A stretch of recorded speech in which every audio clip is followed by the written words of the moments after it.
हमारे गांव में 150 में कम से कम 80-85 लाख डोंकी से गए हैं यूएस जाने के लिए। तो मैक्सिको तक के पैसे होते हैं जी, वहाँ पे एक दीवार है, तो ये सिर्फ उस दीवार तक के पैसे लेते हैं 15 लाख। पूरा पनामा पैदल क्रॉस करना पड़ता है, जंगल भी है, पहाड़ी एरिया भी है, ऊपर चट्टानों से भी चलना पड़ता है। फौजियों के साथ ही उनकी कोई सेटिंग है, वो उन्हीं के थ्रू डोंकी लगवाते हैं। पीछे गाड़ी में बिठा के ऊपर जैसे कुछ कपड़े वगैरह ढक देते हैं वो, तो ऐसे नीचे लेटा देते हैं। Donkey is a well-known word in Gholpura village of Haryana's Karnal district. It refers to illegal migration, and especially villagers say that more than 100% from this village have moved abroad, and 80% of them are from this route which is called donkey here, which means donkey route. Donkey और study वाले में तो 80% और 20% का फर्क है जी। 80% गए हैं डोंकी वाले, मतलब पैसे भी कम लगा डोंकी में। यूएस जाने के लिए तो मैक्सिको तक के पैसे होते हैं जी, वहाँ पे एक दीवार है, वो बॉर्डर है, बॉर्डर क्रॉस करने के बाद वहाँ फिर यूएसए में एंटर हो जाते हैं। तो ये सिर्फ उस दीवार तक के पैसे लेते हैं 15 लाख। कुछ एयरपोर्ट पे सेटिंग होती है एजेंटों की, तो वहाँ काउंटर होते हैं अलग अलग, वो एजेंट बताते हैं अभी फलाने काउंटर पे जाना है, इस नंबर पे जाना है, इस नंबर पे जाना है। उसके तहत हम उस काउंटर पे गए, तो उन्होंने हमारे पासपोर्ट पे ठप्पा लगाया और आगे क्रॉस कर दिया। वहाँ से फ़्लाइट होगी हमारी इक्वाडोर की। इक्वाडोर से फिर जो असली डोंकी है वो चलती है, कभी बस में, कभी कार में, कभी बस में, कभी कार में। फिर ऐसे ऐसे करते करते पनामा तक पहुँच जाते हैं। पनामा में फिर पूरा पनामा पैदल क्रॉस करना पड़ता है अपने आप, जंगल भी है, पहाड़ी एरिया भी है, ऊपर चट्टानों से भी चलना पड़ता है। 7-8 बजे सुबह बैग में रखते थे कुछ खाने का, बिस्किट वगैरह, ये अपने चने वने जो भी है, तो वो लेके चलते थे। आधा 1 घंटा चलते थे, फिर रेस्ट करते थे 5-10 मिनट, फिर चलते थे, फिर रेस्ट करते थे, कुछ खा पी लेते थे, ऐसे ही चलते रहता था।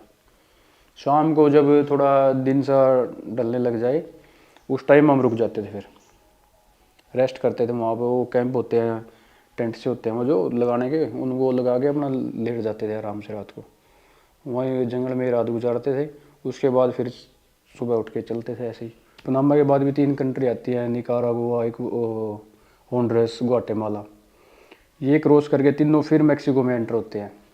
तो मैक्सिको में एंटर करने के बाद भी एक कैंप लगता है स्टार्टिंग में ही, तो वो कैंप होता है, उसमें भी फिर वो देते हैं बढ़ा के 20 दिन की परमिशन है, भाई अपनी कंट्री छोड़ दो हमारी, अगले में चले जाओ, कंट्री आउट बोलते हैं उसको।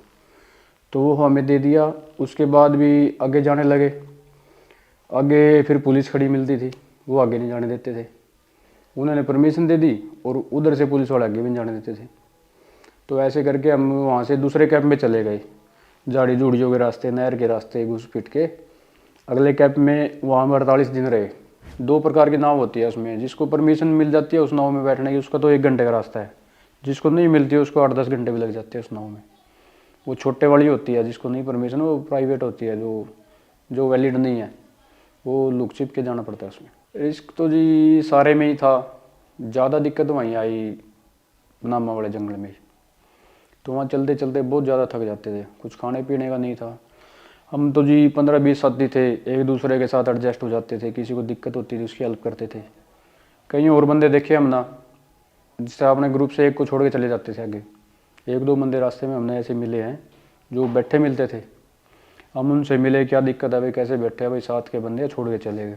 दीवार नहीं एंटर की जी हमने। अच्छा। हम मैक्सिको से ही वापस हो गए थे। ठीक है। यहाँ थोड़ी सख्ताई हो गई थी। ओके। तो एक कैंप में हम इकट्ठे थे 400-500 लड़के, वहाँ से 311 बंदे थे जो हम एक साथ आए थे वापस। अच्छा। हाँ, उन्होंने ऑटोमेटिक कोई अपने आप ही डॉक्यूमेंट तैयार किए हमारे बिना बताए ही, और उन्होंने हमें फ़्लाइट करा दी वापस हमारी दिल्ली की। 2017 में मैं गया था यूक्रेन का मेरे पास वीज़ा था, तो मुझे जाना था ऑस्ट्रिया डोंकी से। तो उसके बाद मैं वहाँ के एक बॉर्डर के गांव में चला गया। वहाँ से जो डोंकर था उन्होंने हमें वो मिलिट्री के साथ उनकी कुछ है, उनके साथ सेटिंग है, हमें गाड़ियों में बिठाया तो बॉर्डर पे लेके गए। हमारी आंखों पे वो बांध रखे थे, तो पीछे गाड़ी में बिठा के ऊपर जैसे कुछ कपड़े वगैरह ढक देते हैं वो, तो ऐसे नीचे लेटा देते हैं। तो 5-6 दिन लगे हमें। वहाँ से हमने की टैक्सी से हम ऑस्ट्रिया चले गए। काम करता था मैं, जैसे रेस्टोरेंट में बर्तन मांजता था और न्यूज़पेपर डालता था सुबह को। और जैसे कोई लेबर है, कोई किसी का सामान इधर उधर घर से निकलवाना या उसका काम करना। 5-6 साल ऐसे ही निकाले। 2022 में दिसंबर में मैं डिपोर्ट हो गया। यहाँ से जाके लिख देते हैं भाई मैं तो इंडिया में खतरा था, ऐसे निकल के आ गया जी। वो शरण दे देते हैं। इंडिया को वर्क की ज़रूरत है, उनको सस्ते मजदूर मिल जाते हैं। यहाँ पे पैसा बना लिया, अपना भविष्य ख़त्म कर लिया। सरकार भी सरकारी नौकरी तो दे नहीं सकती एक साथ इतने बच्चे को। कोई प्राइवेट, कोई फैक्ट्रियाँ लगा, कोई उनमें जोग में कोई काम लगा, कोई प्राइवेट में लगेगा, कोई सरकारी में लगेगा तो रोजगार मिलेगा। जमीन तो जैसे एक परिवार में 12 किले है, उसका 4 लड़के हो गए, 3 किले आ गए। 3 किले वाले में फिर 2 लड़के हो गए, उसमें 1.5 किला रह गया। वो तो बेरोजगारी तो बढ़ गई जी। भाई संदेश तो यही है जी, किसी के पास अपनी ज़मीन है, अपने पशु रखे इधर डेयरी डूरी का काम करे या कोई यहीं पे कोई छोटी मोटी जॉब करे। अगर उससे भी गुजारा नहीं होता है तो फिर 1 नंबर के काम से अपना 1 नंबर का काम बनवाएं, फिर बाहर जाएं।